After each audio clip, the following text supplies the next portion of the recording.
Is it recording? It is recording. Okay, here we are on The Blind Man in Black. And I'm here with my dear friend. We went to high school together. Um, and and I love her very much. Her name is Aria Marinelli.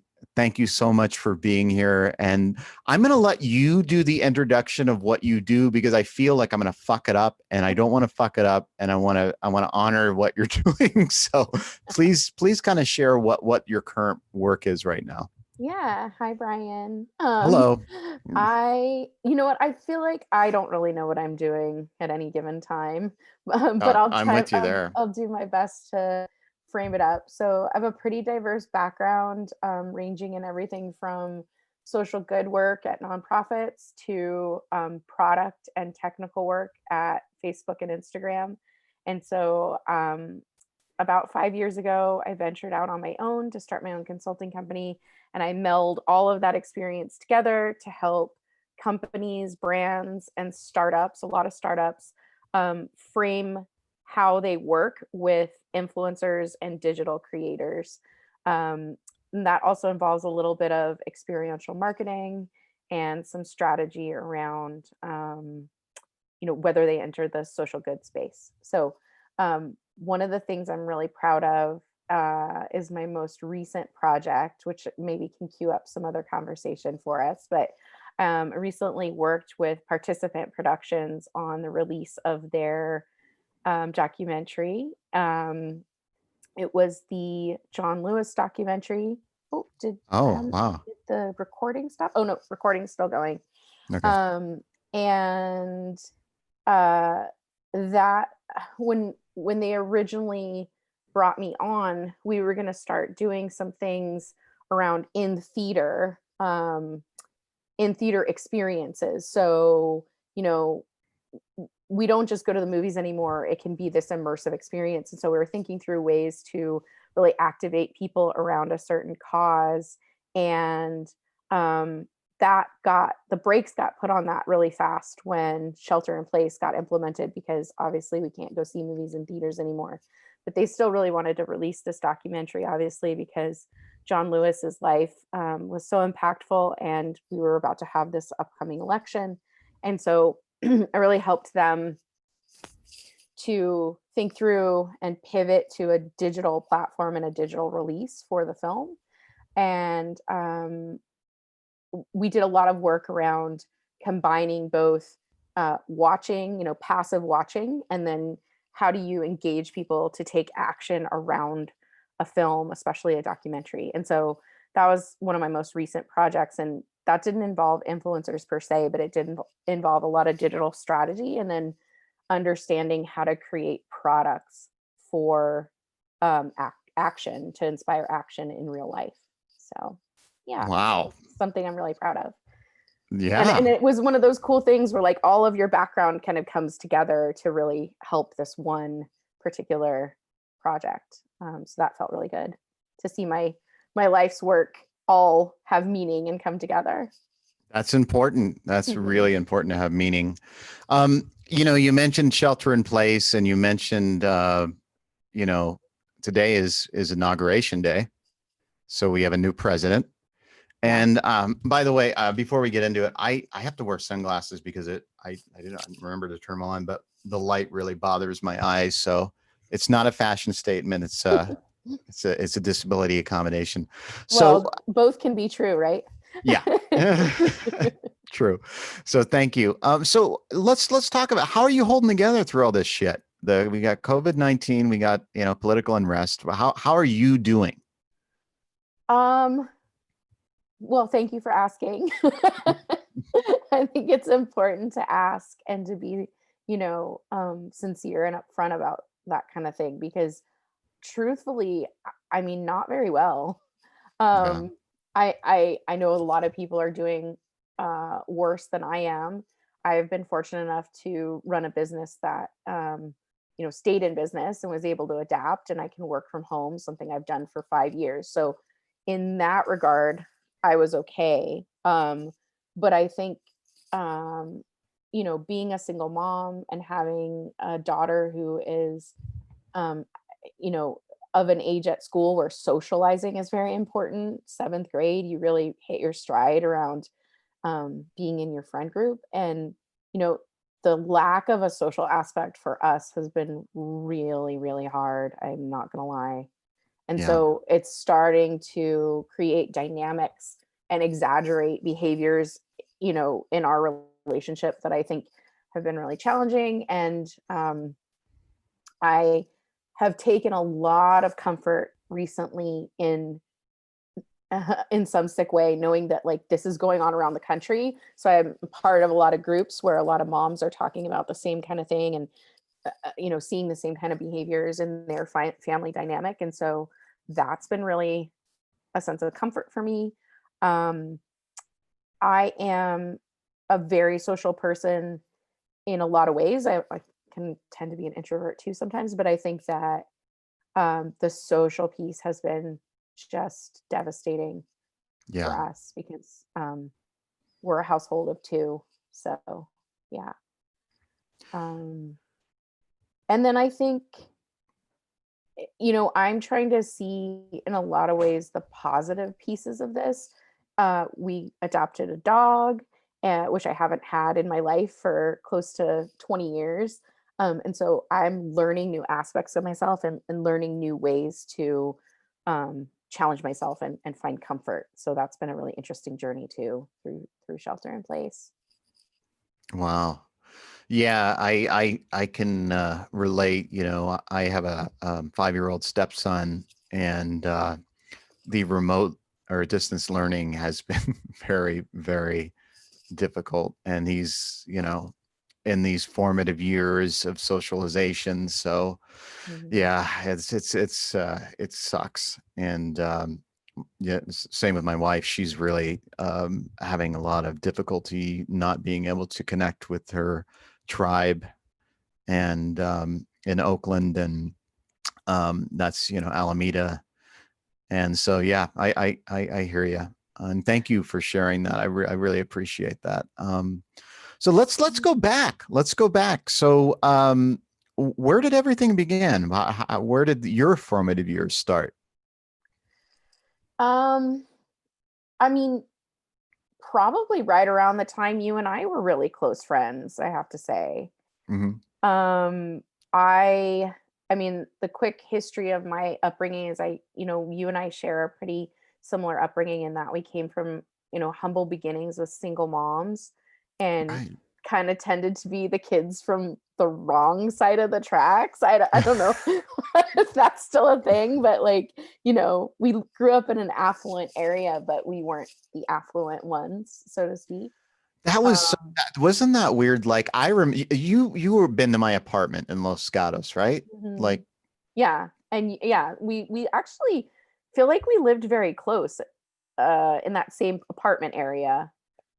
yeah, I felt like you lived further down Highway 9 at the time, but what I was going to allude to was I remember looking out my bedroom window, and I could see all the mansions on the hillside where like Steve Wozniak lived. Yeah. Like, and it was just a weird thing to be in like this old 50s, 1950s apartment looking up at these, you know, millionaires and probably billionaires. And so yeah, that was an odd experience, you know.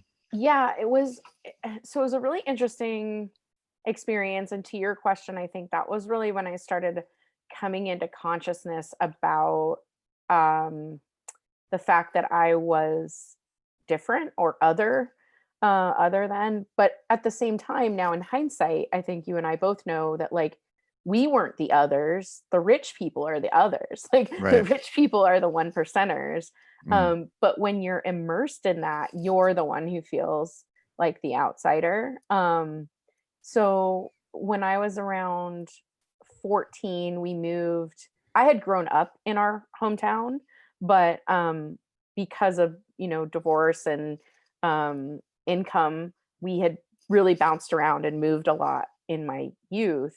And then it wasn't until around freshman year of high school when I met you and that gang of people that I moved to Los Gatos more full time. So were you born in Los Gatos? Yeah, I was born on right there on University Avenue. Really? Yeah. And then right around the time of the first Silicon Valley boom was when my family started to get priced out of the Bay Area. Because our hometown was like an artist's compound. It was where a lot of the um, LGBTQ people that were wealthy in San Francisco, they'd buy their summer home in Los Gatos. Mhm. So I can remember growing up on that street, which was like the main street of downtown, and having a really culturally diverse upbringing. Interestingly enough, because now the town's become predominantly like wealthy white people, and it was starting to do that in a high school. But growing up on that street, there were my uncle John and John. They lived down the street. They were a gay couple that owned a house. This was in the 80s. Mhm. Um, and they were just very accepted, and it was a pretty open artsy community.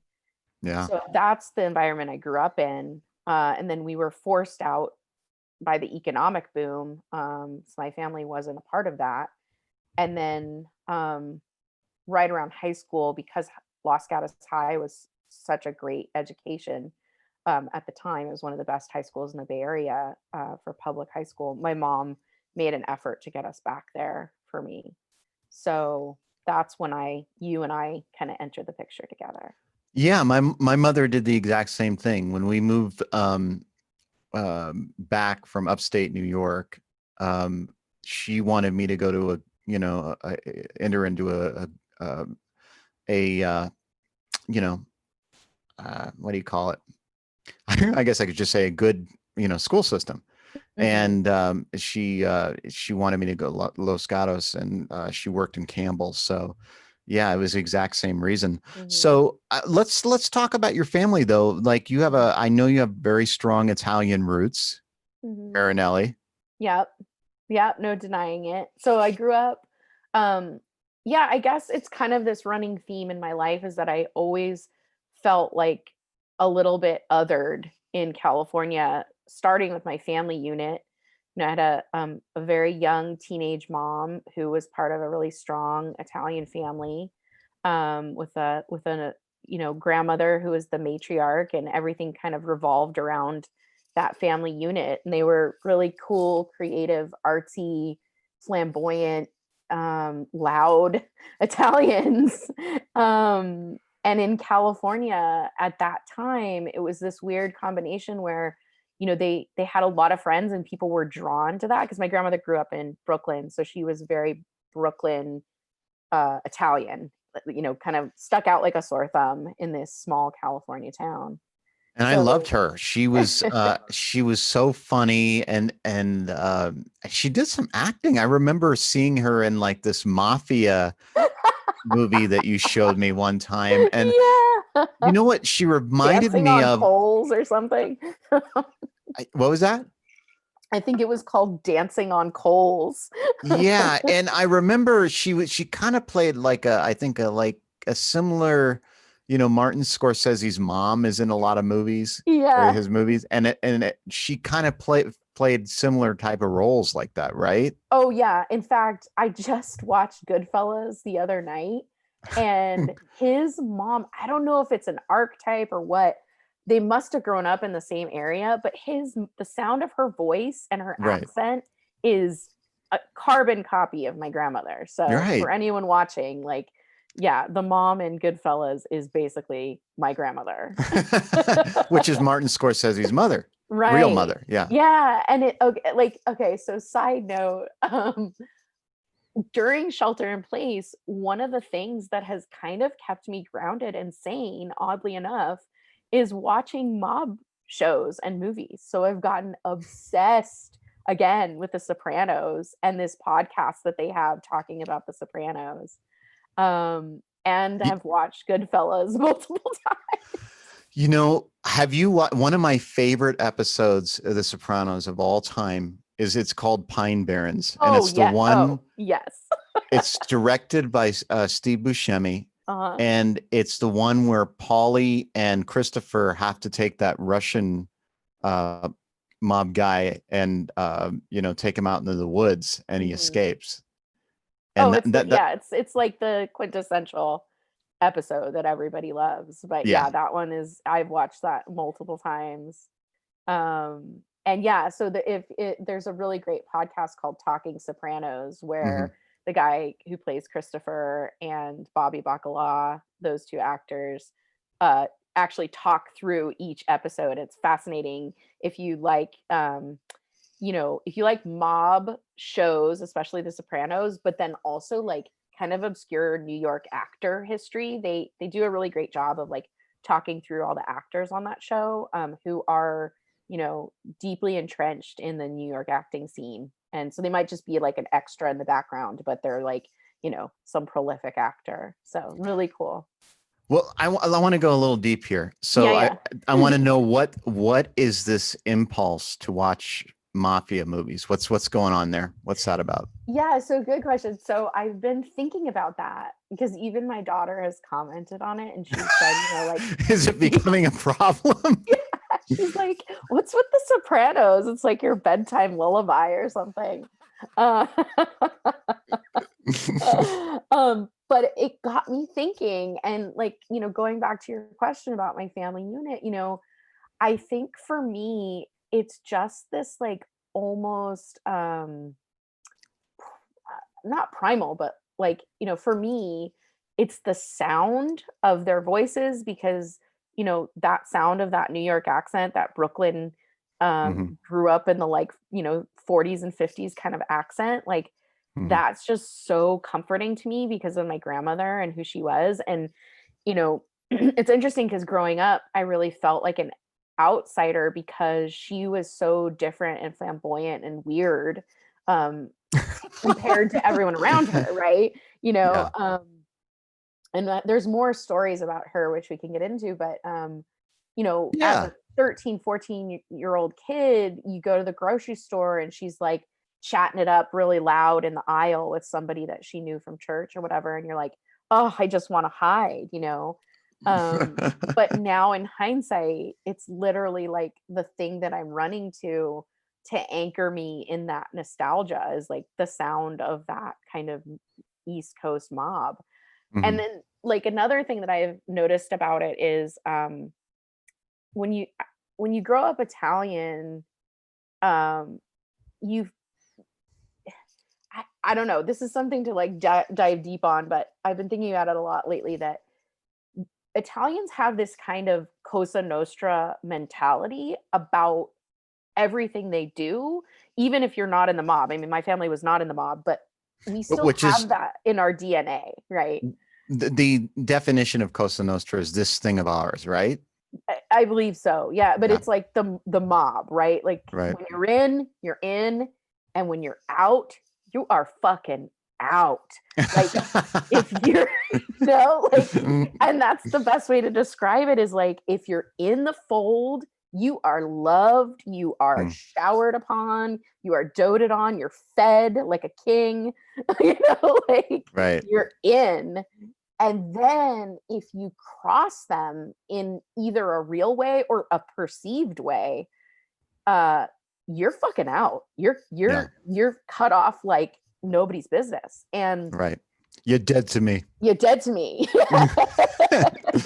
But it's a real thing. Like it's a cultural thing. It's not just a mafia thing.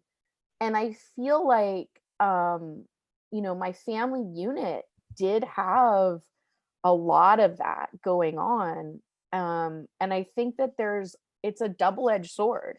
In one respect, it makes you really clear on who your friends are and who your foes are. So there's this like clear understanding.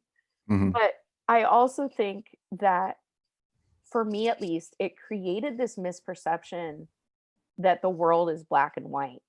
Um, in the sense that like someone's either good or bad, someone's either in or out. And Hmm. that's just not how the world works. And so I've spent a good chunk of my adult life learning how to accept people for their flaws, and still consider them part of the fold. Um, but at the same time being able to put boundaries on people because sometimes it is okay to cut people out and kick them Hmm. out of the family. So it's like I've spent, because I grew up with this kind of like in or out mentality, it was harder for me to develop some of the nuances around acceptance, and boundaries. Have you done, speaking of boundaries, have you done that like scene from The Godfather 2 where Michael Corleone kisses his brother Fredo and says, "I knew it was you." And then he says, like, "You're not a friend, you're not a brother." Oh, he says that later in another scene where he says, "You're No, out." He says, "You're not a friend, you're not a brother, you're not nothing," or something like no, because I actually, The Godfather is not my thing. Maybe I need to move on to that, like break out of the Sopranos bubble and move on to The Godfather. Well, I think The Godfather is very glossy and like, I mean, the Sopranos, and I think Goodfellas are more realistic of what it really was, to some degree. Yeah. I think The Godfather is a little more romanticized, Mhm. so. Yeah, well, I mean, the thing that it's funny because like the first time I watched The Sopranos when it first came out, I loved it just because it felt, even though I wasn't part of the mob growing up, it does have that familiarity to me. So it feels like you're just dining with your family. Um, but this last time I watched it at the beginning of Shelter in Place, I blazed through the whole thing. And I just realized that these people are fucking awful. Like they are just awful. Yeah. All of them. Like even the ones they try to romanticize a little bit, you're just like, "Ugh, you're a horrible human being." Um, but I still love it. I don't know what. Maybe I'm sick. I don't know. You know what you should listen to when you get a chance is Mark Maron interviews Joe. I'm not going to say his last name right. Pantalino, I think. Oh yeah, yeah, yeah. He plays Yeah, I know. Ralphie. Hmm, hmm. And listen to that because he talks about The Sopranos and his character, Ralphie, and the depth of that. It's really good. I Yeah, highly recommend it. I will check that one out. Yeah, I love all that stuff. But yeah, so back, bringing it back around to me. Yeah, sorry, we went Yeah, off. Go ahead. yeah. So a Sopranos tangent is always a good one. So yeah, so I think my upbringing really shaped who I was in those early years around this feeling of like otherness. And then moving to Los Gatos when I was in my mid teens really further solidified that. So I started freshman year with knowing nobody, maybe one or two other people that I had interacted with through like swimming or clubs or something. And I think I really quickly fell into our little hodgepodge group of outsiders. Because we weren't really any there. The high school we went to was very cliquish, Mhm. cliched, like the cheerleaders and the jocks, and that was all a very real thing. It was like some bad 80s movie. And I was in a Um, theater group. yeah, but I think the group that we ended up forming was just kind of the people that could float between any group Right. easily and no Yeah. group at all. And so we all kind of found each other through the fact that we didn't stereotype ourselves.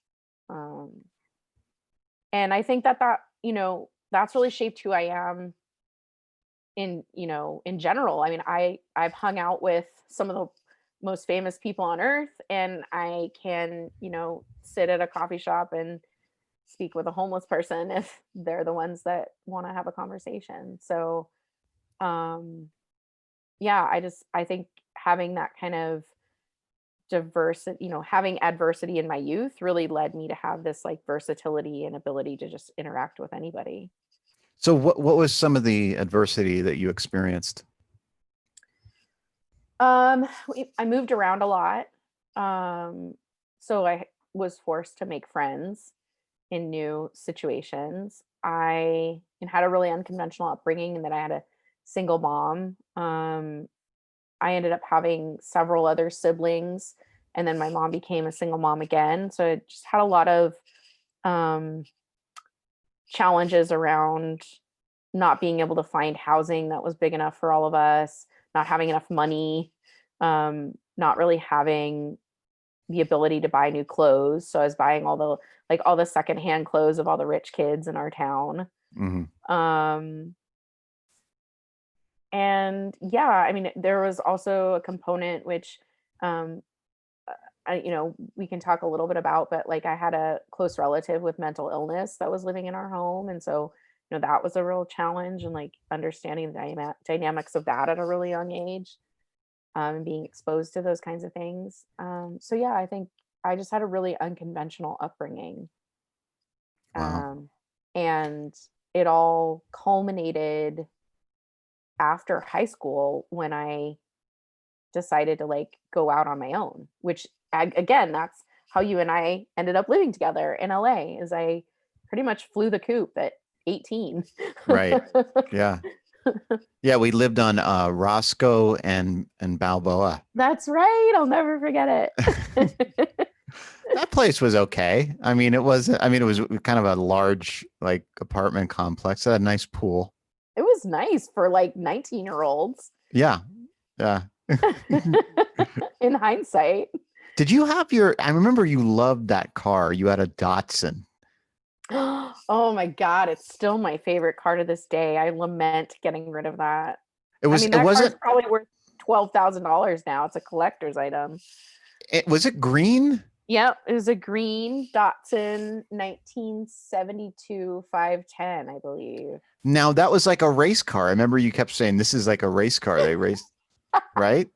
Yeah, they would turn them into race cars because they had a really light body and a Right. big engine cavity, so you could really soup it up, and you still can. That's why people love them to this day. You can, they've become somewhat of a cult classic, and people trick them out.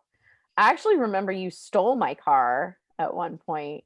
Do you You mean remember that? like Grand Theft Auto? Did you call the police? You don't remember this? Was this at the Caros? Did I just take your Yeah, car? yeah, you just like got in my car and drove off, and I was like so mad at you. I really, it's funny. I probably didn't go far though, right? I just like drove around the block or something. Yeah, you guys just like drove Yeah, around I the didn't block to like make it drive think. to No, Tijuana or something like that. no, Okay. Yeah, I mean, no. I did a lot of that stuff, but that was pretty normal for that time. But Uh-huh. I remember Caros, that was our place. Yeah, that was pretty much all you can do in a small town at midnight when you're Right. 16. So tell me about what happened, because we kind of lost connection after we lived together. So what did you do after that? Okay, let me dig into my memory here. So after I tried to make it in LA, I thought I could get a job in like a mailroom or at a reception desk. I really wanted to work in the entertainment industry, if I remember correctly. So when you moved out, did you stay in LA? No, I moved home. Oh, okay. I moved back to up north. Yeah, that's what I thought Um, happened. Yeah. yeah, so I moved home for a little while, and I quickly remembered why I left home.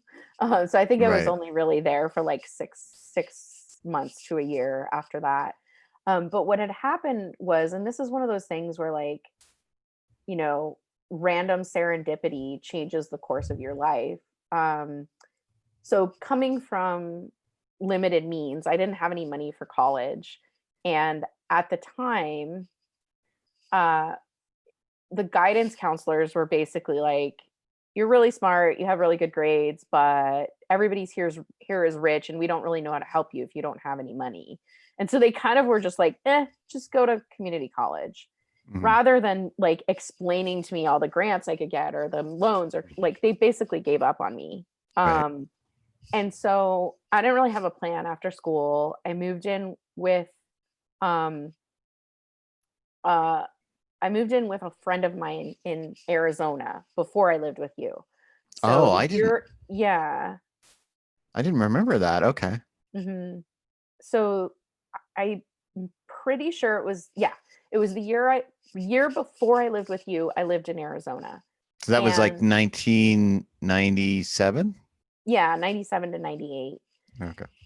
And um one of the it was this college town, and one of the guys that lived across the street had just participated in this program called AmeriCorps, and it was a Clinton initiative. It was basically like recreating the Peace Corps experience, but in the United States to Right. stay domestic. And so he was like singing its praises. He had gotten a scholarship through this program and like just could not say enough about it because he was like the first class to participate. So I kind of just filed it away. I didn't think much of it. I thought it was a cool thing. And then after my experience in LA kind of fell apart and I went home to lick my wounds, I remembered that they would give you money for school. And I was like, I have to get to college. Like, this is ridiculous. I'm not going to get anywhere. And I don't want to go to community college. I need like real school, because all of the rejections I got in LA were saying, "Oh, you need a college degree." And I kept saying, "Well, why the hell do I need a college degree if I'm just ordering your fucking lunches?" Like, their questions, like they were like, "Can you order lunch efficiently?" I'm like, "Yes, I can." Do I need a college degree for that? So it just felt like this. It felt like the system was against me if I didn't have a degree. So Right. So I did that. So I ended up, and this is still pretty much pre-internet, like the beginnings of the internet. You and I didn't even have email addresses really to keep in touch with each other. I remember. I think we barely did. Yeah, I mean, I think I had my first email address around that time, like ever. Yeah. So it wasn't where you could just like go online and find your next move. It was like you really had to work for it. Yeah. So I went to the library. I remember I like went on the computer at the library and requested this like application packet for AmeriCorps. And because I was just desperate. Like at that point, I just needed some direction and I created it for myself, really. And I got rejected. And I remember just being like completely devastated because that was my plan. Right. And a week before Christmas, I got a phone call and they said, a bunch of people dropped out this year and you were on our alternate list. Are you able to pack up your life and join us in boot camp in 3 weeks? And I was like, hell yes, I can. Get me the fuck out of here. And you were in Los Gatos at that time? I was back in Northern California at that time. Yeah. Oh, it's like Santa Cruz, right? Yeah, living with my family there. Okay. Yeah. Yeah. So I by some, algorithmic luck of the draw got to be an alternate in that program. Flew out, that was an East Coast program, and I flew there and spent the next year volunteering in AmeriCorps. And it was How was like that experience? the best year of my life. If I was president, I'd literally make every 18-year-old do that program. Like, it should be mandatory. Right. To commit yourself to be of service to others for a year and to have some structure. And we had to wear a uniform. It was semi-militaristic. And just to have that structure without the military piece of it was really what I needed at that time. So now, where were you located? I was based at their Perry Point, Maryland location, and then they sent you out on different parts of the country on different projects. So we did everything from tutor inner city Baltimore youth for a summer to we did wetlands restoration in Chesapeake Bay. We did, so many crazy projects, just really, really challenging environments out in the middle of nowhere for like 3 months. So yeah, and you're on a team of 12 people, so you have to really learn to adapt to different personality types, and everybody on our team was really strong personalities. So it was just like this intense year of deep self-growth. Where do you feel like you grew the most? I think that for me, that really pushed me into a place of deeper self-awareness around my own behaviors in relation to others, if that makes sense. So Mhm. I grew up, like, going back to my family unit, I grew up in a pretty sheltered, insulated family. Like, we were chaotic and fun, but we were a unit. Um, and so I didn't have a lot of challenges to like who I was. I Mhm. felt really comfortable in that unit. And then to go out and have people be like, "You're bossy," or "You're kind of demanding," it was like they just had no problem like telling me what was what. And for better or for worse, it really brought me into a different level of awareness around how I'm perceived by others. I remember you being very blunt. Yeah. I remember that. Yeah. Yeah. I But think a in lot. a loving Yeah. way. Yeah. Always from a place of love. That's the mob boss in me. Right. Right. Are you thinking of starting your own crew? I don't know, man. Maybe if I watch enough Sopranos, I feel like I could probably like run a corner of the world. so so what happened after AmeriCorps? Um, so I fell in love for the first time and decided that I was gonna use the money that you get to go to school finally. So at that point I was 21 and I finally went to college. So I did end up picking a school on the East Coast so I could stay closer to the person I was dating. And What was yeah, your that major? so my major was event entertainment management because I Oh still wanted wow. to, yes, I still wanted to go into the entertainment industry. Do you Um, think that was partially because of your grandmother and your mom? I maybe, yeah, I think so. Plus I just always was a pop culture fiend. Like Hmm. I loved all that shit in the 90s. Like I'd read People magazine, cut voraciously. And again, this was before Twitter, so like the only way you could get insights into who a celebrity was by like reading those little gossip rags, or like, Right. so and so was at Spago last week, and you're like, ooh, if I went there, I could meet them, like I just love that shit. But yeah, I think it's just, again, it's one of those things that I think was in my DNA from Mm. my grandmother being, in that vaudevillian scene, and really just always having this theatrical presence in my life. Loved movies. I grew up, some of the movies that I can remember watching at way too young of an age. I'm like, holy shit, like I had a formidable movie repertoire at like 16, Mhm. So yeah, it was What just do you always. think the film that was the most influential for you? Oh, that's a good question. Uh of my early days, I don't I don't know. We might have to come back to that one. I'm gonna have to think about All right, that. think about that. Yeah. So you fell in love and you were in college. Now, was it somebody from AmeriCorps that you fell in love with? Yeah. Mm-hmm. Right. Yep. Was one of my first, all my firsts, and just really lovely. Really, I have no ill feelings towards that whole experience. Just really awesome, lovely human being. And I'm sure I fucked that up.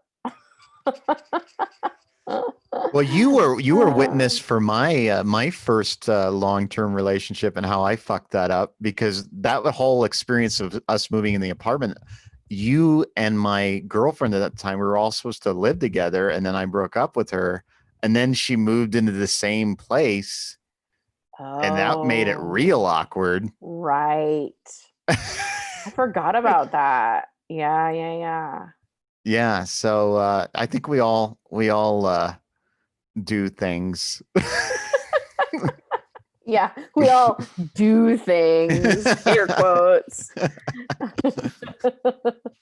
Yeah, I mean, I think we could go on for 2 hours about that one, but let's just say I'm really grateful because he was the catalyst to bring me out back to the East Coast to return to school out there. Mhm. And then I spent a good chunk of time out there. I graduated from college, did an internship, and just started working in the city, started to like live the city dream. Now, when you say like Baltimore area? No, I was in New York. Oh, okay. Okay. Hmm. So what Yeah. happened there in the city that never sleeps? I mean, I just didn't make enough money and I had no financial safety net or parents that could kind of swoop in when I needed an extra couple bucks for the rent. I mean, I was Hmm. making like, I remember in hindsight, I was just thinking about this the other day. I was making $28,000 a year and trying to live in Manhattan. Yeah. I mean, it's next to impossible. Yeah. I don't honestly don't know how I lasted as long as I did. Um, but I did, I wanted to be there. So I made it happen as long as I could. And then at a certain point, I came home for a couple concerts during the summer to be with my family. And I was just like, why am I doing this to myself? Like, it's time to go home. And that brought me home. And then Uh, what happened? oh man, we are like going down memory lane here. I had a series of like failed work environments, and then I ended up working for so in case anyone wants to, like, I don't know why anyone would be this interested about my life, but I'll tell the story. I'm interested. Oh, you're interested. The serendipity. I guess my story is a story of serendipity, but also the fact that I've been able to prove like when given the opportunity, I prove myself, right? Mhm. So I went to college, put myself through college, got all kinds of scholarships, and was top of my class and proved myself, got a really great internship, right? So like kind of all these steps led me there, but then once I was in the mix, I really just crushed it. Mhm. And that's kind of how I like to operate, is like, I don't have all the advantages in the world, but once I get there, I'm just going to crush it. You're So constantly crushing. constantly. No, so I moved back to California, and one of our dear mutual friends, Emily, um she and I had reconnected through a serendipitous experience in New York. So she worked at a talent agency, and I was running this program where we would reach out to talent agencies to have them send celebrities to our nonprofit events. So I called her agency one day and I was like, "Hi, this is Aria. Just want to make sure you got my fax." This is when you would fax invitations to people. Like, just want to make sure you got my fax. I'm following up to see if, whoever, Joaquin Phoenix, wants to come to this event. And she was like, "Aria?" And I was like, "Yes." And she was like, "This is Emily." Oh, wow. And so I didn't know she was at this talent agency, and she didn't know I was where I was. And we reconnected through this random phone call. And um, so we struck up our friendship again. This is probably going on almost 8 years after high school. Hmm. Um, and when I moved back to the Bay Area, Emily had now moved. Oh no, she was still in LA, and she called me one day and she said, "Whatever job you're doing, quit."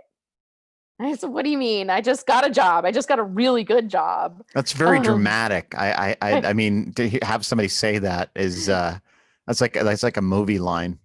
Yeah, well, I'm sure I've trumped it up in my brain, but I Oh, do okay. remember that was a piece of it. It was like, I don't, whatever you're doing, stop. Hmm. um, and um, she had started working on a concert series in LA, and the CEO of this nonprofit was looking for like a chief of staff for this new nonprofit. And so Emily said, "I just met with this badass lady. She's so killer. You'll love her. She's a powerhouse. She's running Al Gore's climate change organization, and she's looking for an like a right arm to start this organization." And she goes, "You're the first person I thought of." And I don't know if Emily just was intuiting it or what, but she was so spot on that I was the right person for this job. and the right pair for this woman. So she put me in touch with her. I interviewed maybe 2 days later. And within like 3 or 4 days of Emily reaching out to me, I had the job. Like it was just this whirlwind experience where it all just came together beautifully. And I wouldn't have known about the role if I didn't know Emily. Right. And it never would have happened without that connection ever. Like it was not a publicized job. It was just, it happened. And I ended up becoming the right arm of the CEO of this climate change organization for the space of about 4 years. I think almost 4 years. And it was and is to this day the best job I've ever had. It was just fantastic in every sense. Now, what year was this? This was 2007. Now, at that time, were you thinking about, climate change and were you conscious of it? Were you like really, or this was kind of like, I was, because An Inconvenient Truth had come out right around that time, I think a couple years earlier, and it had just been this like, sweeping sensation. And Gore had then started doing a series of lectures around the world about climate change. And so this particular organization was actually funded from that movie. All of the proceeds went to our organization. And then that formed the seed money that we then ended up like expanding into a full-blown nonprofit. And so it was in the zeitgeist, and it really was being considered. 2007 was being considered this tipping point for like, if we don't do something very, very soon, we've reached the point of no return. And yeah, so it was definitely something I thought of. I was working for nonprofits, so I knew that mentality and mindset, and I knew the donor dance. And yeah, and so what ended up happening was it really propelled me into this new level of professionalism. So all the people that I worked with had at one point been really high up in either the government or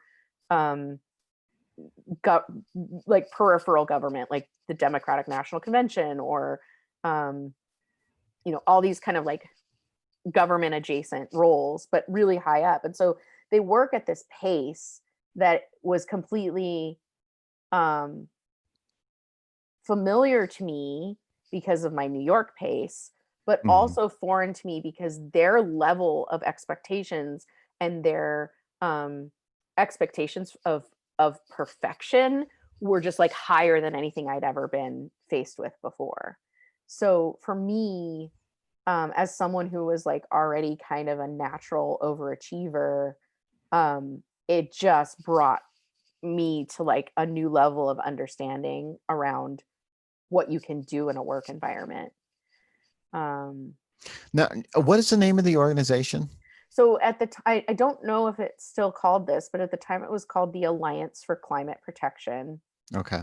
And another thing that I learned there, well, two really many key things that are basically formed the basis of my career, but a couple that stand out are that I was intimately involved in the marketing campaign that they were developing. And a lot of that was based on data and analytics around understanding human sentiment around a topic. So if you remember, there was a campaign against smoking called the Truth Campaign when we were kind of in our youth. It was the most successful public service campaign of all time. And it really shifted and prevented teenagers from smoking because it appealed to our understanding of the tobacco industry as being like secretive. And so they kind of exploited that understanding and used it to create mistrust of the tobacco industry. And so Gore's concept was to really like take that campaign as a model and overlay it on climate change and like get people to understand just how severe of an issue this was, like how urgent of an issue climate change is. Now, at the time, did it scare the shit out of you, or were you like, I mean, because it can be overwhelming thinking about climate change and the adverse effects. So, how are you feeling at that time? Yeah, I mean, it was pretty intense and really just interesting. I just felt like I had such a sense of urgency and purpose, just really wanting to get help shift sentiment around this really important topic. And so I was exposed to so many different facets of everything. Like, you wouldn't think at a nonprofit you'd learn how to write a script for a commercial, but Hmm. I got to be involved in that, right? Or you wouldn't think that you would have to understand how to run social media, but we did, because it was in the early stages of Facebook. So, all of these things that I learned there and was exposed to really like solidified all the things I've done since, and helped like form the foundation for everything I've done since. Yeah, and so that was a really, really pivotal, like, if I had to pick a time in my life that literally changed my life, it would be that Climate window. change changed your life. Yeah, and all the people there, just really, really great, thoughtful, kind, How was Al? smart people. Huh? How was Al? He's just one of the smartest people in the room always. Did he ever Really. say lock box? I don't remember. Do you I remember do. that I Saturday Night Live skit that like Daryl Hammond played Al Gore, and all he said was lock box. No. Yeah, it was like the debates. But anyway, so what happened was Facebook immediately after that? No, God, no. There were so Oh, many adventures after that. I'll give you, here's a good one. I actually worked for a little company called Theranos before I worked for Facebook. You ever okay. heard of Theranos? I have not. Should I It's have? probably it's the blood testing company that where the CEO embezzled billions of dollars from investors, millions of dollars from investors. Did you get a little bit of that? No, I don't want any of that. I don't want any of that tea. So were you there when that happened? I was one of the first like 50 employees, I think. I worked for the CEO. Hmm. Um, that was not long after I left the Alliance. Hmm. And the only reason why I left is because Obama was elected and they moved the headquarters to Washington, D.C. So I didn't want to move. Hmm. And so I was like, yeah, that's cool. I'll just find a new job in the middle of the biggest recession ever. So what did they So do there again? Say, I'm sorry, I missed that. Theranos was a company founded by this wonderkind, Elizabeth Holmes. And she was a teenager at the time and very young, in her early 20s when I started working for her. And she was going to create a blood testing device that was operated off of a pinprick of your finger instead of a full vial of blood. So Hmm. she wanted to create this portable testing machine that would be able to be used in like around the world, but mostly remote locations. That was the original goal. So like if you're, in the fields in Africa and you're a doctor, Doctors Without Borders or whatever, you could just prick someone's finger and then have the whole testing site Hmm. basically with you in your briefcase. And yeah, so you should look it up. It's actually a huge, huge deal. There's tons of documentaries made about it, and I worked for her. I feel like we were in contact around that time, and then I feel like something had happened. Like I remember something when you were telling me something. You're like, it's not going well, or something like that. But you didn't tell Possibly. me I what it mean, was. I was only there for 3 months, and like without going into too much detail, I will just say that the vibe was bad, I and remember that's what I remember hearing you saying. Yeah, and I was very eager to move on to my next endeavor. right.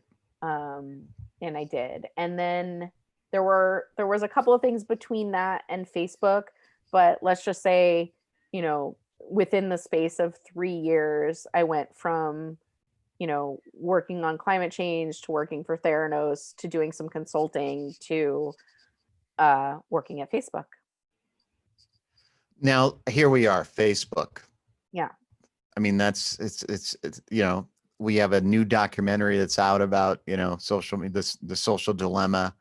And so what brought you to Facebook? What did you do there? And how was that experience? Oh man, where do I start? I guess I will start by saying that I actually turned down the first offer I got to work there. It's the first and only job offer I've ever turned down. And what year was this? This was in I started working there in 2010. Okay. So there was a pretty long ramp up to interview, but yeah, 2010 was when I started. So why did you turn it down? I really loved the job I was in Okay. at the time, and the recruiting process left a lot to be desired. I just didn't understand what kind of a company they were. I didn't get a sense for it just felt really disjointed. Were you on Facebook at that time? Yes. Okay. Mm-hmm. Okay. Yeah. And I mean, I knew what it was. It was definitely a formidable startup on a rocket ship. Right. Yeah. And so the recruiter came back to me and she's like, this will be the biggest mistake of your life if you don't take this job. And they really, really want you. And so she came back to me and, made a different offer to, it was basically becoming a low-level administrative assistant. And But they threaten you though. They threatened me. Well, by saying that this would be the biggest mistake of your life. Well, the recruiter did. I mean, she was right. If I had turned that down, I would have been kicking myself. But right. Yeah, I mean, she didn't work for Facebook. She was an independent recruiter I worked with. Right. Yeah. No, she didn't. Facebook did not threaten me. Okay. Okay. No. Thank you for clarifying that. Yeah, just in case Mark's listening, just want to make sure he knows that Facebook did not threaten me. Okay, so keep going. Yeah, so I took the job in 2010, and yeah, it was a pretty benign start. I was an admin. I was scheduling appointments, and I was like, you guys know I'm capable of a lot more, right? I didn't understand why they hired me. Right. But I kind of just went with it. And then, I don't want to say too much about Facebook because I feel like it just gets so much, people talk about it a lot. And right. But here's what I will say is that at the time when I started there, it was a really awesome company. It was growing exponentially, but also had some of the smartest people in the world solving these brand new complex problems around human interaction and navigating that. And it just was a really cool, exciting place to be because everyone wanted to win and everyone wanted to leverage each other's strengths in order to do that. So when I started as an admin who was scheduling appointments for engineers, I was welcomed into meetings. I was invited to excel and achieve and learn and grow. And as a result of that, I was able to grow my career extremely quickly and be exposed to product knowledge that I would have had to gone to grad school to get the education that I got at Facebook in the space of 3 years. So I will always be exceptionally grateful for that once in a lifetime needle in a haystack opportunity. And I don't take it for granted ever because my entire career now, has accelerated based on that that early 3-year window at Facebook where you could literally be exposed to everything and everyone. Mark sat 4 desks down from me and you could go say hey to him. So was it an open office space? It wasn't closed offices, individual offices? Yes. Yeah, it was fully open. he had an office, but it was basically in the middle of the room and you could see everything that went on in there. And yeah, it was just a really, really cool, rare experience. And I'll always be grateful. So how do you, I mean, how do you feel like, like social media's purpose, and how do you see it? I mean, now it's being used. A lot of people say it's being weaponized. Like, how are you, what do you feel about it right now? So that's a really good question because of late, my thinking about it has shifted quite a bit. So I was always one of the biggest advocates for it. I love, like, I've seen it do incredibly powerful, life-changing things for people. I mean, the case studies and examples of people being reunited, people getting, organs donated, people adopting children. I mean, Facebook, you could argue that Facebook has changed the course of history like no other medium ever has Hmm. for more people, right? So like I said, even if you just like if you could just calculate how many people have met and adopted children on Facebook, that alone would have like astronomical Hmm. impact, right? Um, that said, you know, it's something that has never been done before at that scale. And I just think that there was a lot of focus on the product and um, maybe not enough focus on the effects it was having in the larger ecosystem of life. Hmm. Um, and so I do think that much like the press, if you look at the evolution of the free press, there was a point where they did have to put some sort of regulation in order to make sure that the free press was kept honest um, in those early days. And so I think that um, there's going to have to be some really thoughtful progression. Like, here's the thing that's really difficult is how do you legislate or stop a moving freight train that's going faster than you can imagine? And B, how do you do it in a way that doesn't feel authoritarian? Right. Um, so I just think that these are really, really complex problems that personally I'm glad I don't have to solve. So, Yeah, but it's just a really pivotal point in social media in general. Obviously, Facebook's not the only one, but yeah, it's just a pivotal point in human history. what did you think of like the social dilemma? Did you see that documentary? I did not watch that one. I have seen and read a lot of press about Facebook. I Right. I can tell you that as with anything, at the risk of sounding like I drank the Kool-Aid, Hmm. I will say that as with anything you read in the press, it's worth doing your own research to fully understand all the facets of it Hmm. because much like my early learnings about life, nothing is black and white, right? So like if you see an inflammatory headline that's like Facebook steals your data, like Right. that's to get clicks for one, and for two, like you're willingly using something. You're putting your data in there.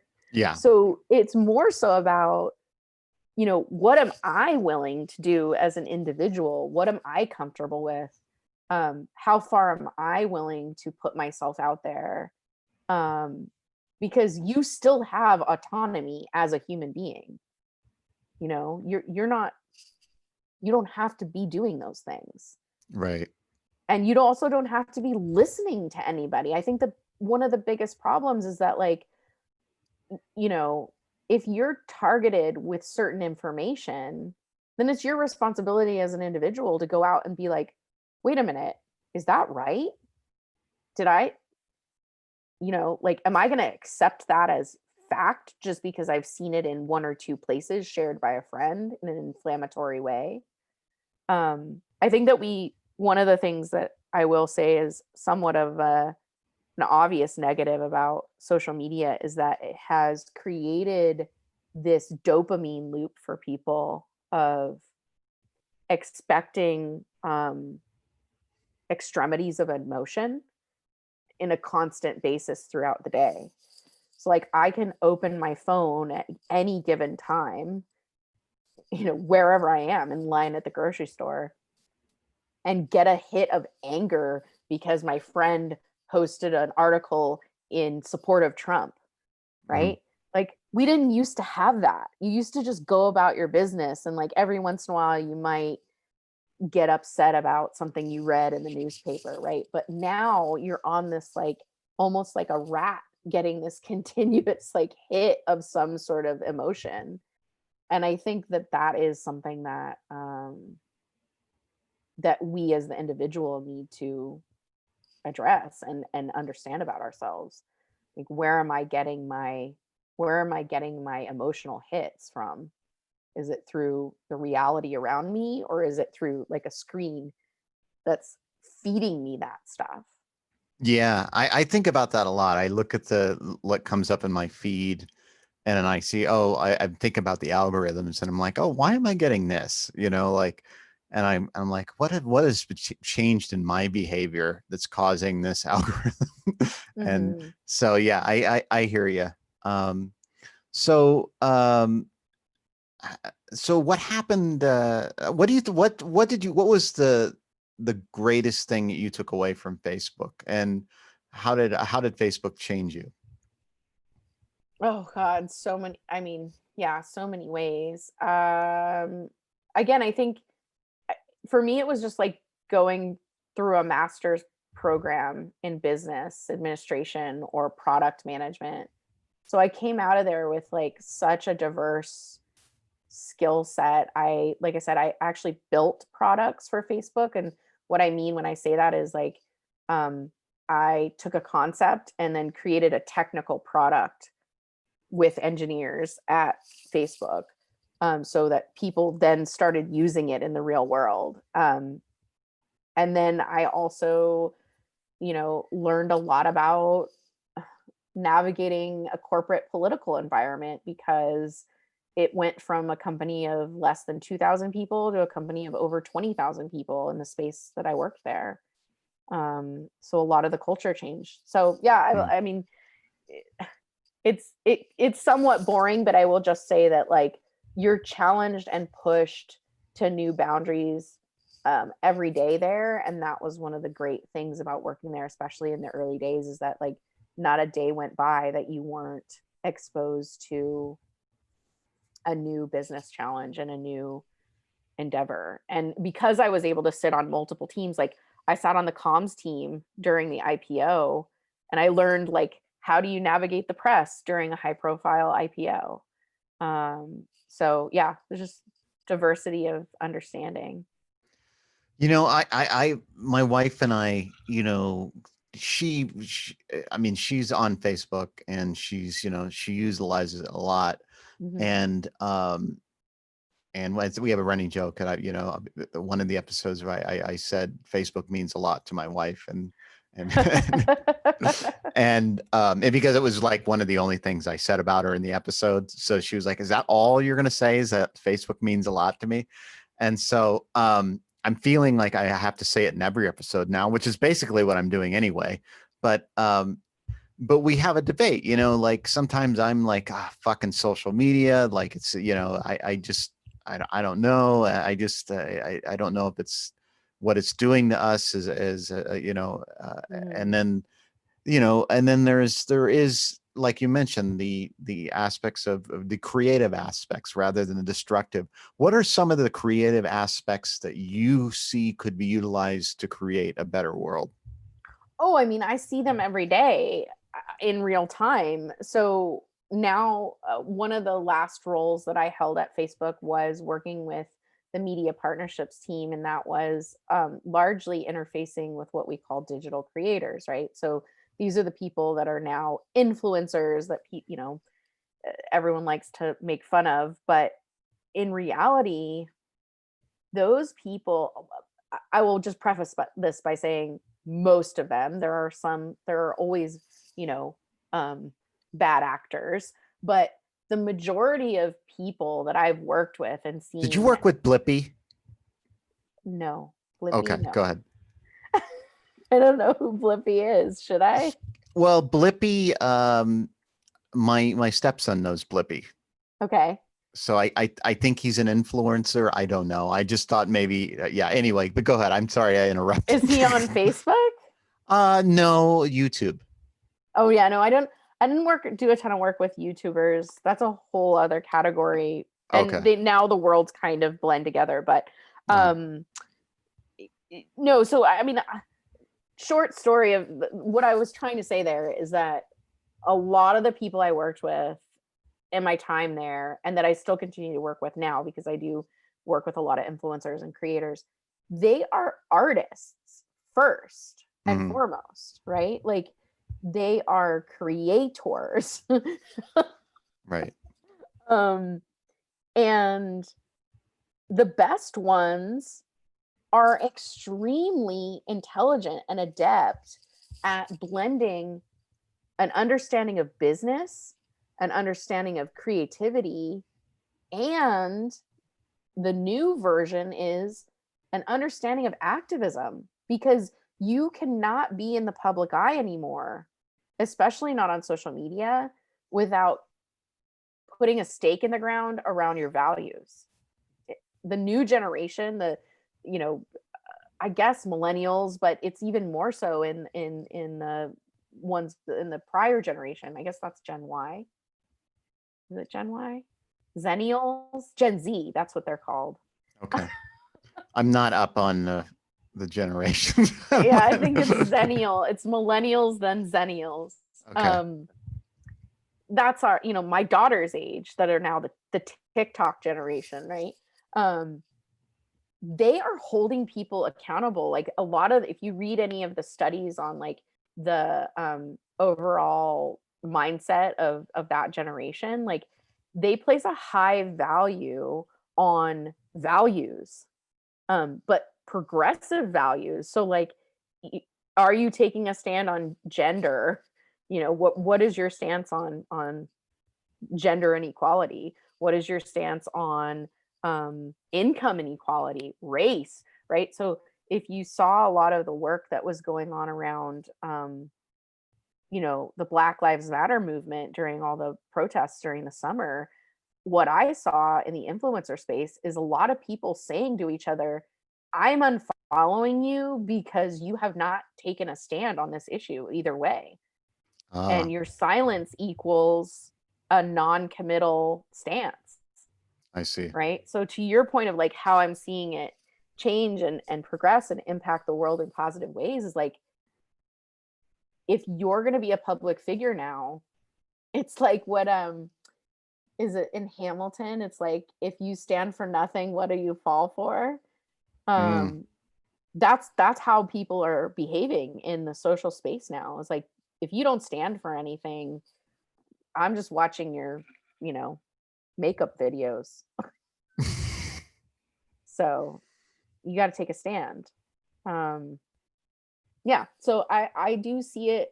I see the younger generations using it for good, but it's also polarizing. Yeah.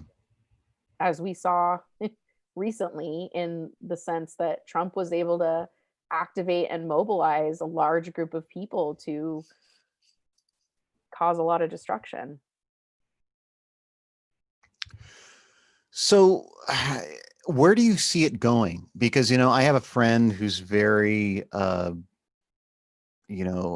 concerned about AI and the virtual reality or augmented reality. Mm-hmm. And are you like, let's talk about your current, now you started this business. Let's talk about that and kind of weave our way into the future of where this is going, because my understanding is that Facebook, Google, everybody is gearing up for virtual reality.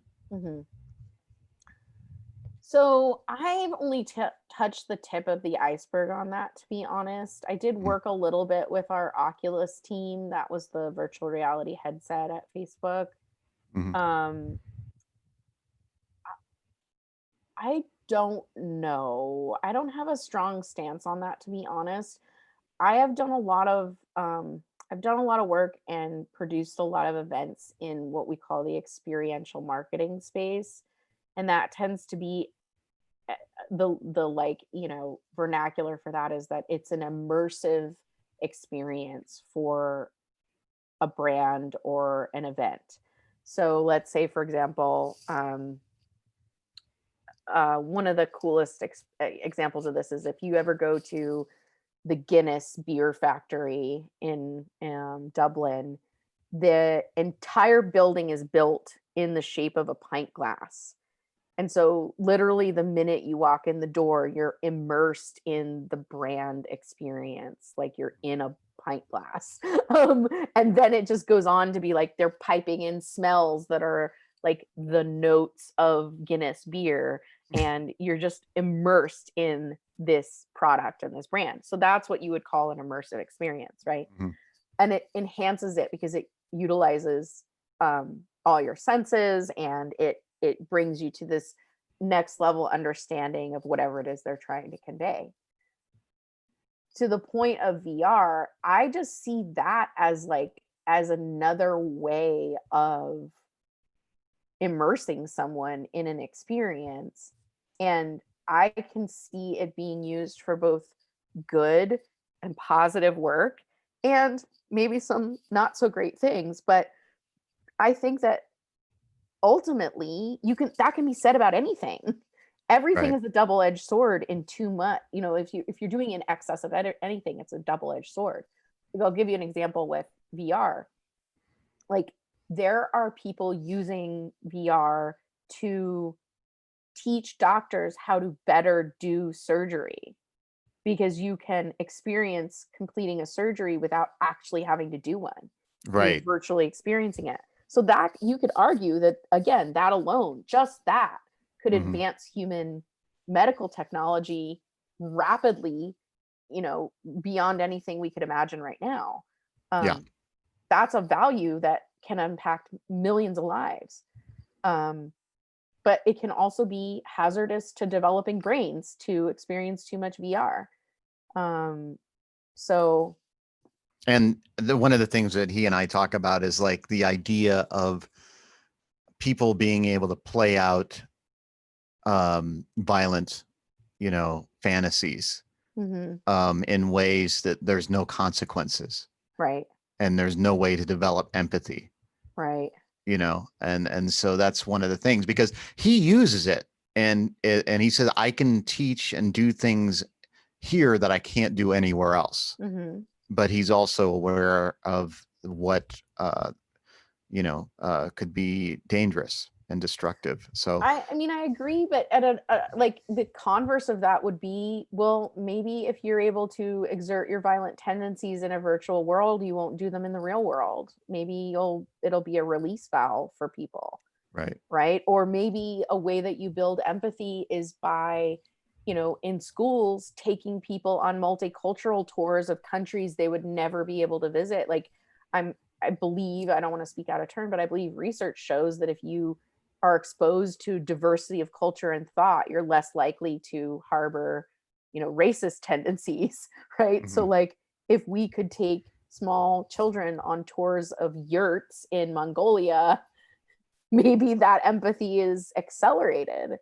Um, so I don't know. I think that it's hard for us to control everything, and the rate at which humans are now accelerating technology, it's just a flywheel. It's beyond anything we can stop. So we just need to start investing in understanding ways to in a scale it in a way that is skews towards benevolent results,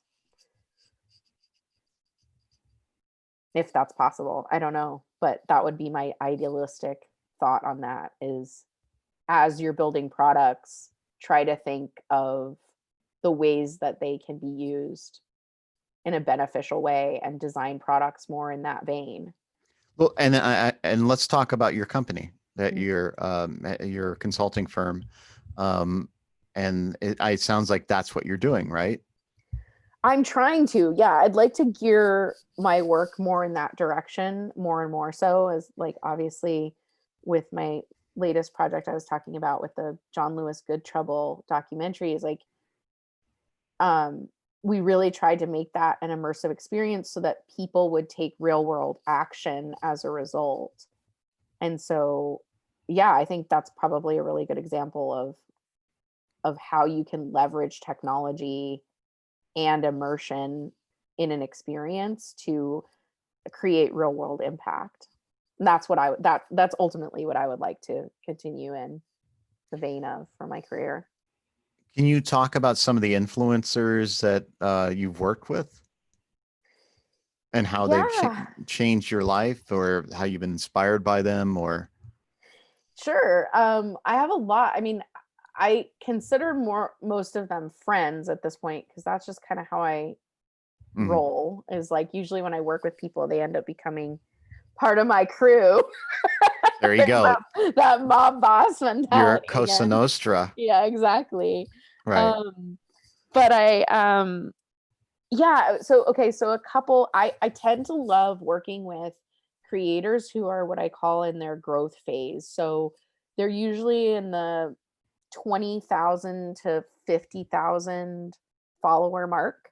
Hmm. Um and why I love that space is because they're really coming into their own and understanding how to be creative um in a large with a larger audience. Hmm. And then also they're really learning how to run a business simultaneously. And so a lot of the creators I work with in almost like a coaching or mentorship capacity, so I can help them not get taken advantage of in certain deals or get their value in the marketplace. And so I find that it's really really rewarding to work with creators in that growth phase because I can really just serve as a mentor and a sounding board for them as they grow. Because what ends up happening is once they get beyond a certain point, they generally get a management team to Right. work with them. So it's kind of really similar to the talent model in Hollywood. Hmm. Um, but yeah, I think that there's a couple, I mean, I could give a couple shout outs in particular that I think are just doing really great work. My all-time favorite, and I'm biased because she's a very good friend of mine, is an account. It's she's called Hey Berna, Okay. HeyBerna, Hey Berna, and she is focused on diversity in the financial sector. Hmm. So she is a daughter of immigrants, and her whole work that she does is like helping um, specifically women of color, but people of color and kind of children of immigrants understand their own financial limitations based on their upbringing, and then helping them create wealth basically, which I think is awesome. So she's fantastic. She was actually a former Instagram employee as well, and just really great creator, very creative and thoughtful. And then my another good friend and someone I work closely with on some brand work is her name's Sarah Peretz. She's a musician, and her account is focused on just vibrant colors. She's a photo editor, and she just does really beautiful, colorful work. And also is doing really beautiful music lately. And yeah, I think I just love serving as just a resource for creators because I think, and I'm sure you know, having worked in the entertainment industry, like there's a lot of predators out there Mm. that can leech your energy, or they just want from you all the time. And they're, you know, they're mini celebrities, so they're constantly being asked to do things or constantly being asked for their energy in the form of, whatever it might be. Fans are constantly pawing at them, and it's 24/7. It's not like it used to be in the old days of like celebrity where you could turn off and not be public, right? Yeah. They're just constant on their phone, constant, constant. So I really enjoy being a safe space for them where they can bounce ideas off of me, they can be real, they can talk about vulnerabilities or concerns they have, and then um yeah, and just help them get to the next level of their career. That's awesome. So I wanted to, there's a couple things I wanted to ask before we close up. Mhm. Um, I can't see it, but you mentioned the artwork that's behind you, and Mhm. specifically kind of a mantra that you have. Could you explain a little bit about that? Yeah, so it says, I don't know if you can see it, but it says "Prove them all wrong," and it's an artist, a street artist who I think he's LA based. And it's by Wordsmith, and he does street art, and I try to collect a piece of art every time I travel, usually like an unknown street artist or something that's just like, when you go to New York and they're selling something on the corner Mhm. that that piques my interest. So, I personally have always been a words person. My art is writing. I That's how I express myself creatively, through words, because Lord knows I can't draw. Um, so I really tend to be drawn to art that includes words and Mhm. poetry. So this particular piece I love because, you know, I think what's been a running theme in our conversation has been that, throughout my life, I've kind of faced these personal challenges or adversity, and I've had a lot of people tell me very discouraging things like, you're too poor to go to college, or how come you get to have this role at this company, and I think part of that just comes from being a woman, sadly, I'm finding. But part of it too comes from the fact that, like, I really had to forge my own trails and hack through some stuff. And so my personal motto is to just prove them all wrong, because if you say that I can't do something, or um someone puts up a barrier, uh that to me is an opportunity instead of a defeat. Well, So you're proving them all wrong. I'm still trying. I gotta figure out what my next proof point is. So I remember you because we were going to do this interview in December, but we didn't get a chance to. And you sent me an email, and it's, for whatever reason, it's really resonating that you Mm. wanted to. Was there something that you really wanted to talk about? Was it about adapting, or was it about? Oh, I think at that point I said I really wanted to talk about resilience. Yeah, let's talk about that. Let's talk about Yeah. that before we close up. Yeah, so somewhat adjacent to a lot of the stuff we've already talked about, but another running theme of my life has been resilience. And I've had a lot of people tell me, we haven't talked about all of the challenges I faced, and that's probably for the best, but because I don't want to like end up a blubbering pool of tears on this on this If that's conversation. what you need and it's helpful, let's go there. No, it's okay. I mean, we don't need to go that deep. I got like makeup on. I don't want to like cry it off or anything. No.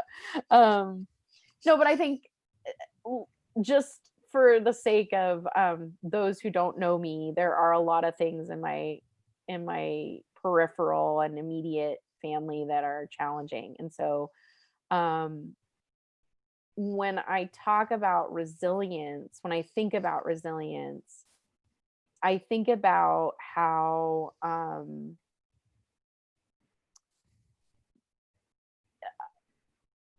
for some people, things that would be devastating or life altering, for others can be the thing that fuels their passion and their fire. And so maybe this is a question I don't have an answer to, but what is it about the individual that is either destroyed or created from an experience? Like what happens to me might destroy someone else, and for me it's made me stronger. So why is that? This is the thing that I've been pondering throughout quarantine, is how are some of us seeing this as an opportunity to shine and others being emotionally destroyed by it? What is it in the psyche, in the spirit, in the soul, if you want to call it that, that is different in some than in others? And that's not to say it's better or worse. It's just I'm curious as to why that dynamic plays out for people. How do you feel it's playing out for you? Um, for me personally, I see, I have taken pretty devastating events and been able to move past them and see them as opportunities for growth. And what do you think the core of that is? Like how do you find that resiliency within yourself? I mean, I ask this a lot of those that I talk with. How do you feel? Because most of the people I've talked with are on a creative path. Mm-hmm. How do you feel that you've been able to stay on this creative path as opposed to going on a more destructive path? I don't know. I genuinely don't. That's kind of what I was getting at too, is for me, it's been, I mean, I can tell you what I think is the foundation of it. The foundation for me is that I don't have a safety net anywhere in my life. I am solely responsible for my own success, and I have no inheritance or family or backup plan. It's just me. So my resilience comes from the fact that I don't have a choice. Mm-hmm. Failure is literally not an option for me. And that's not just a cliched saying. It's like, if I fail, I will be homeless. And I don't want to be homeless. So that's it for me. Well, thank you. And I deeply appreciate you sharing everything you've shared and Yeah. what's alive within you. How can people, if they want to utilize your consulting services, how can they reach you? How can they reach me? I make it a little bit hard because I am just a party of one, so I need to be a little more selective around who I work with. Mm-hmm. But my company is Blue Salt Strategies, and they could find me on LinkedIn at Aria Marinelli. They're interested in seeing my background and want to work with me in a professional way. Wonderful. Blue Salt Strategies, everybody. So let's just say this. What, like your daughter, like, let's say she watches this video in 20 years or something like that, and she's just Mhm. looking up her mom and wants to see what is there something you want to say to her now that you would love for her to hear later? Oh God, now you are gonna make me cry. Ugh, I knew I it's not could hard do to it. do. It's not hard to do. I mean, yeah, anything to do with her usually pulls the heartstring.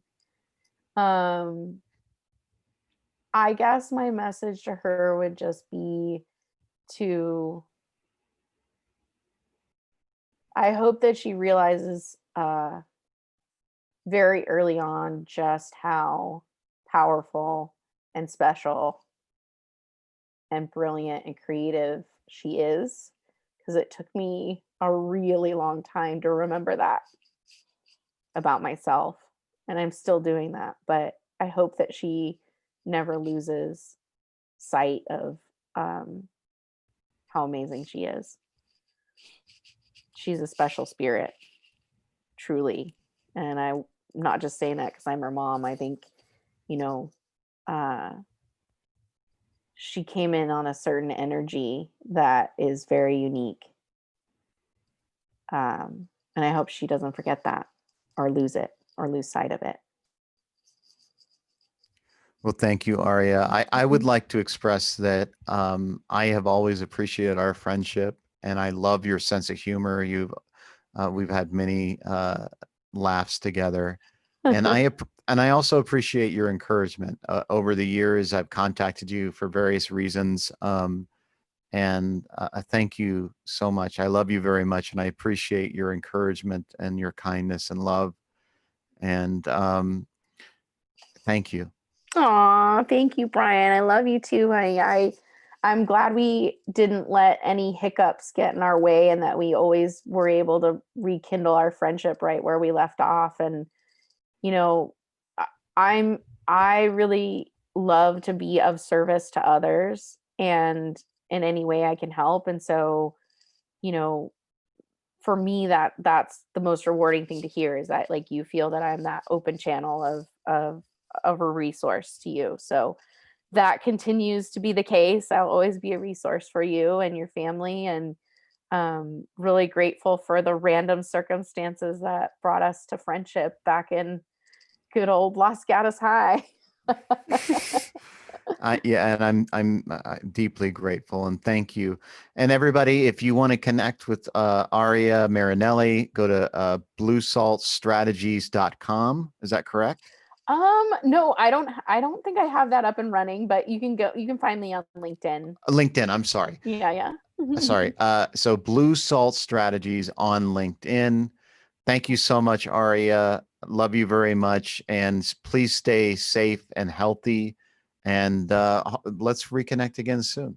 Yeah, ditto. Okay. And we're going to have a nice awkward ending here. So hold on I one love an second. awkward ending. Here we go. All right. So I got to. All right. Oh, no, didn't do it. See, it always is awkward. Every time it doesn't. Wait before you go. That There it just is. wait, don't go anywhere. Don't cut it off yet. Did you want to say something before I turn it off? You know what that reminded me of?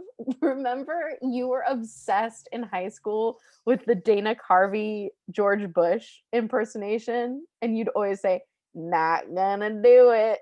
Remember? Not gonna do it. 1,000 points of light. It's amazing what's triggered when you hear certain sounds. But yeah, you were like, "That didn't do it." And I was like, "Oh my God, Dana Carvey." Yeah, thank you for reminding me of that. Thank Yeah. you. I love you. All right. So you can awkwardly end now. okay. All right.